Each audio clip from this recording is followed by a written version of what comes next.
My name's Anna. I run the IWD Brisbane Meanjin Facebook page, and I coordinate the IWD Brisbane Meanjin activist group and feminist discussion group. We meet on the country of the Turrbal and Jagera people, and we pay our respects to the elders. We're a continuation of the women's resistance which has opposed patriarchy for millennia and which is experiencing a vicious setback right now. That setback has intimidated many previous feminists to abandon their earlier support for women's sex-based rights, and I know dozens of those previous feminists. Others who took up individual liberal feminism in the 90s were never going to defend the rights of women as a sex class, despite being members of that class. In an earlier era, they would have joined the ranks of the women who opposed women's suffrage. That's their link with the past. I acknowledge many women, especially lesbians, have lost their lives in the women's resistance, and that today many of us, including me, have lost employment, friends, and political connections because we fight for women's rights and children's safeguards. And I say we will never give up. Oh yeah. I acknowledge all of you for being a part of this struggle, and I welcome you to our 5th monthly street rally, though we've run some 8 or 9 previous events to the regular monthly rallies.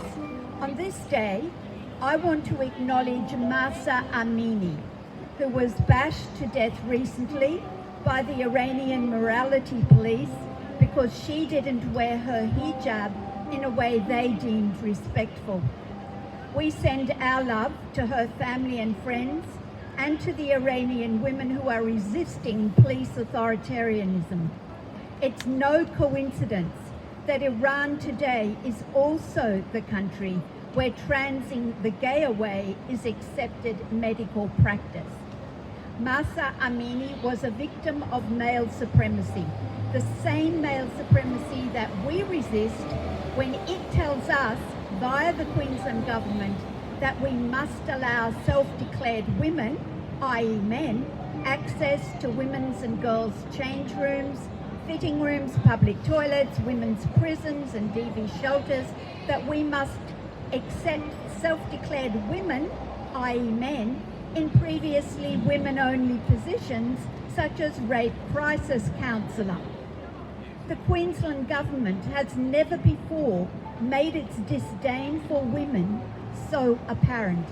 Its plans to legislate away our rights to single-sex spaces, and at the same time its refusal to consult with the class whose rights are being stripped, are unprecedented in modern democratic practice. We know this legislation will be introduced this year because the Attorney General has told us so. We know it's likely to involve conflating sex with gender because the Queensland Human Rights Commission report on its review of the Anti-Discrimination Act recommends this. And the Queensland Human Rights Commission is funded to provide recommendations to government that government wants. The conflation of sex with gender is a surefire way to eradicate from law any protections on the grounds of sex. We also know the legislation is likely to include not only trans-identified men as women, but also non-binary people and gender-diverse people, whatever they are, because the Queensland government has already adopted that in the Queensland Women's Strategy. Today, I have 3 requests to make of you. First, let us not accept the state's endorsement of language that objectifies and dehumanises women. We're not cervix havers, chest feeders, birthing persons. We're women, adult human females. Girls are juvenile human females, and lesbians are same-sex attracted women. It's that simple. We're not an identity, we're a sex class. We don't consent to the removal of those definitions, although the Queensland Government has done precisely that already in policy and law. We don't accept the language that calls this male supremacist ideology progressive. There's nothing progressive about the removal of women's rights. Nor do we accept the language that calls proponents of male supremacy social justice warriors. There's nothing socially or politically just about reinforcing sex role stereotypes that belong to a past age, stereotypes that were rejected by feminists and others in the 60s, 70s and 80s. My second request, if you haven't already, please complete the postcards addressed to the Attorney General. I'll post them for you using the $330 worth of postage stamps kindly donated by Interstate Women. I'm indebted to the Interstate Women for their support in our battle in Queensland. My third request, please give to the current IWD Brisbane Meanjin financial appeal, either by purchasing raffle tickets, and if you follow the Facebook page, there are directions for that, or by simply making a donation to the bank account. If we all put in a little, we can add up to a lot. The money will be used to run a public meeting on Saturday, 12 November, to oppose Shannon Fentiman's self-ID bill. The meeting will be at an advertised venue and it will include security. Please attend, bring friends and family, invite your state MP. Thank you very much to the people who are prepared to speak up at these gatherings. We'll have 4 speakers, then the footpath march. We'll go left into George, right into Adelaide, right into Edward, stopping at the end of the mall for some chanting, right into Elizabeth, right into George, ending here. And then lunch, if you want to join the lunch group. Sue will lead the march with our flag. Please don't overtake her. Chant leaders are Kelly and Kaz, who both have megaphones.